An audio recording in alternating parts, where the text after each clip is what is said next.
जय हो कृष्ण भगवान की। 18वें अध्याय का शेष भाग। जो कर्ता अयुक्त, शिक्षा से रहित, घमंडी, धूर्त और दूसरों की जीविका का नाश करने वाला तथा शोक करने वाला, आलसी और दीर्घसूत्री है, वह तामस कहा जाता है। हे धनंजय, अब तो बुद्धि का और धृति का भी गुणों के अनुसार 3 प्रकार का भेद मेरे द्वारा संपूर्णता से भागपूर्वक कहा जाने वाला सुन। हे पार्थ, जो बुद्धि प्रवृत्ति मार्ग और निवृत्ति मार्ग को, कर्तव्य और अकर्तव्य को, भय और अभय को तथा बंधन और मोक्ष को यथार्थ जानती है, वह बुद्धि सात्विकी है। हे पार्थ, मनुष्य जिस बुद्धि के द्वारा धर्म और अधर्म को तथा कर्तव्य और अकर्तव्य को भी यथार्थ नहीं जानता, वह बुद्धि राजसी है। हे अर्जुन, जो तमोगुण से घिरी हुई बुद्धि अधर्म को भी यह धर्म है ऐसा मान लेती है तथा इसी प्रकार अन्य संपूर्ण पदार्थों को भी विपरीत मान लेती है, वह बुद्धि तामसी है। हे पार्थ, जिस अव्यभिचारिणी धारण शक्ति से मनुष्य ध्यान योग के द्वारा मन, प्राण और इंद्रियों की क्रियाओं को धारण करता है, वह धृति सात्विकी है।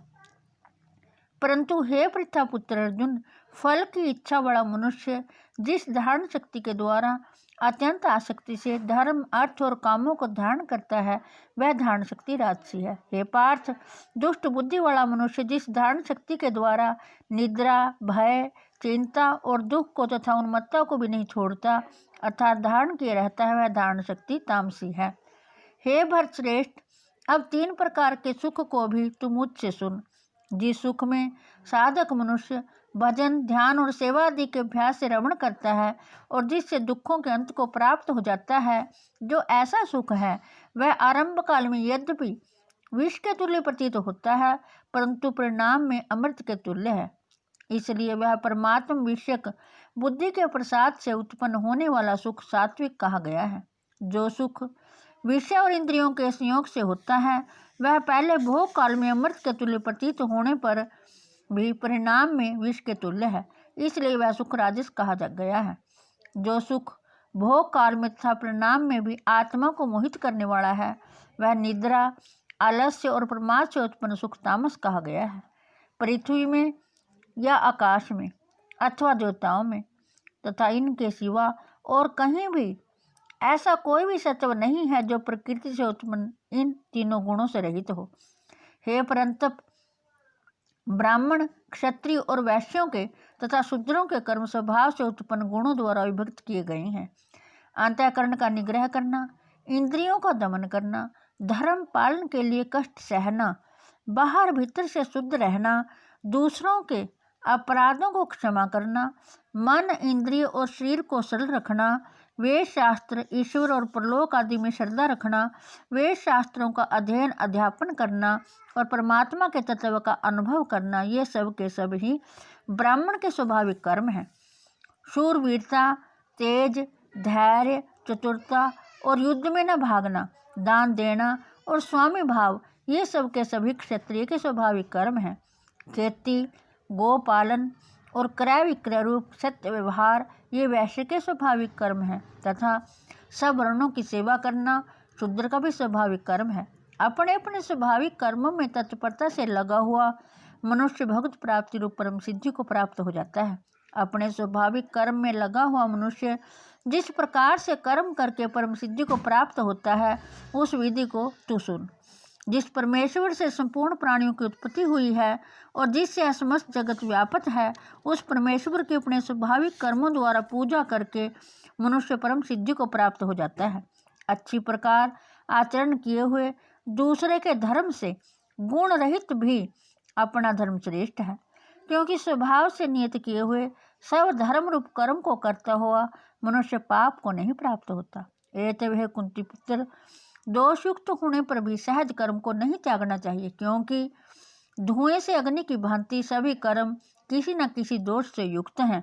सर्वत्र आसक्ति रहित बुद्धि वाला, सपरिहार रहित और जीते हुए अंतःकरण वाला पुरुष सांख्य योग के द्वारा उस परम नैश कर्म सिद्धि को प्राप्त होता है, जो कि ज्ञान योग की प्रानिष्ठा है। उस नैश कर्म सिद्धि को जिस प्रकार से प्राप्त होकर मनुष्य ब्रह्म को प्राप्त होता है, उस प्रकार को हे कुंती पुत्र तू संक्षेप में ही मुझसे समझ। विशुद्ध बुद्धि से युक्त तथा हल्का, सात्विक और नियमित भोजन करने वाला, शब्द आदि विषयों का त्याग करके एकांत और शुद्ध देश का सेवन करने वाला, सात्विक धारण शक्ति के द्वारा अंतःकरण और इंद्रियों का संयम करके मन, वाणी और शरीर को वश में कर लेने वाला, राग द्वेष को सर्वथा नष्ट करके भली भांति दृढ़ वैराग्य का आश्रय लेने वाला तथा अहंकार, बल, घमंड, काम, क्रोध और परिग्रह का त्याग करके निरंतर ध्यान योग के प्राण रहने वाला, ममता रहित और शांतियुक्त पुरुष सच्चिदानंद घन ब्रह्म में अभिन्न भाव से स्थित होने का पात्र होता है।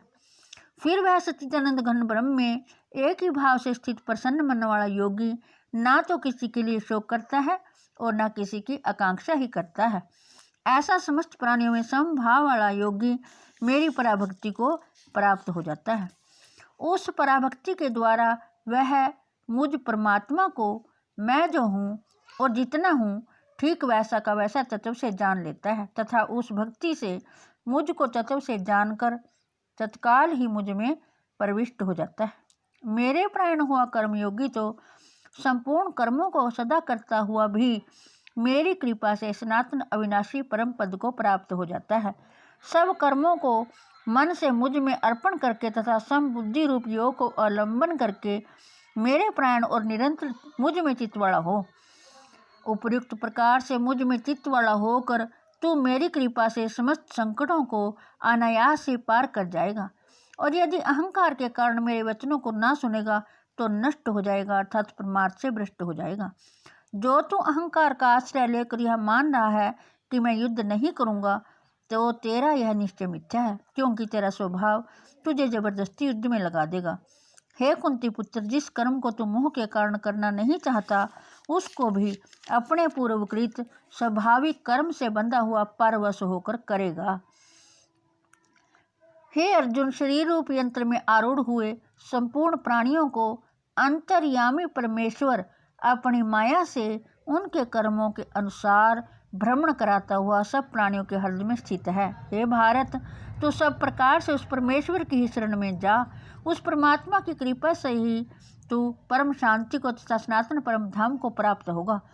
इस प्रकार यह गोपनीय से भी अति गोपनीय ज्ञान मैंने तुझसे कह दिया। अब तू इस रहस्युक्त ज्ञान को पूर्णतया भली भांति विचार कर जैसे चाहता है वैसे ही कर। संपूर्ण गोपनीयों से भी अति गोपनीय मेरे परम रहस्युक्त वचन को तू फिर भी सुन। तो मेरा अतिशय प्रिय है, इससे परम हितकारक वचन मैं तुझसे कहूँगा। हे अर्जुन, तू मुझ में मन वाला हो, मेरा भक्त बन, मेरा पूजन करने वाला हो और मुझको प्रणाम कर। ऐसा करने से तो मुझे ही प्राप्त होगा, यह मैं तुझसे सत्य प्रतिज्ञा करता हूँ, क्योंकि तू मेरा अत्यंत प्रिय है। संपूर्ण धर्मों को अर्थात संपूर्ण कर्तव्य कर्मों को मुझ में त्याग कर तू केवल एक मुझ सर्वशक्तिमान सर्वाधार परमेश्वर की ही शरण में आ जा। मैं तुझे संपूर्ण पापों से मुक्त कर दूंगा, तू शोक मत कर। तुझे यह गीता रूप रहस्यमय उपदेश किसी भी काल में ना तो तप रहित मनुष्य से कहना चाहिए, ना भक्ति रहित से और ना बिना सुनने की इच्छा वाले से ही कहना चाहिए, तथा जो मुझ में दोष दृष्टि रखता है उसे तो कभी भी नहीं कहना चाहिए। जो पुरुष मुझ में परम प्रेम करके इस परम रहस्युक्त गीता शास्त्र को और मेरे भक्तों में कहेगा वह मुझको ही प्राप्त होगा, इसमें कोई संदेह नहीं है। उससे बढ़कर मेरा प्रिय कार्य करने वाला मनुष्य में कोई भी नहीं है तथा पृथ्वी भर में उससे बढ़कर मेरा प्रिय दूसरा कोई भविष्य में होगा भी नहीं। जो पुरुष इस धर्म में हम दोनों के संवाद रूप गीता शास्त्र को पढ़ेगा उसके द्वारा भी मैं ज्ञान यज्ञ से पूजित हो जाऊंगा, ऐसा मेरा मत है। जो मनुष्य श्रद्धा युक्त और दोष दृष्टि से रहित होकर इस गीता शास्त्र का श्रवण भी करेगा वह भी पापों से मुक्त होकर उत्तम कर्म करने वालों के श्रेष्ठ लोगों को प्राप्त होगा। हे पार्थ, क्या इस गीता शास्त्र को तूने कागज से श्रवण किया? और हे धनंजय, क्या तेरा ज्ञान जनित मोह नष्ट हो गया? अर्जुन बोले, हे अच्युत, आपकी कृपा से मेरा मोह नष्ट हो गया और मैंने स्मृति प्राप्त कर ली है। अब मैं संशयित होकर स्थित हूँ, अतः आपकी आज्ञा का पालन करूँगा। संजय बोले, इस प्रकार मैंने श्री वासुदेव के और महात्मा अर्जुन के इस अद्भुत रहस्युक्त रोमांचकर संवाद को सुना। श्री व्यास जी की कृपा से दिव्य दृष्टि पाकर मैंने इस परम गोपनीय योग को अर्जुन के प्रति कहते हुए स्वयं योगेश्वर भगवान श्री कृष्ण से प्रत्यक्ष सुना।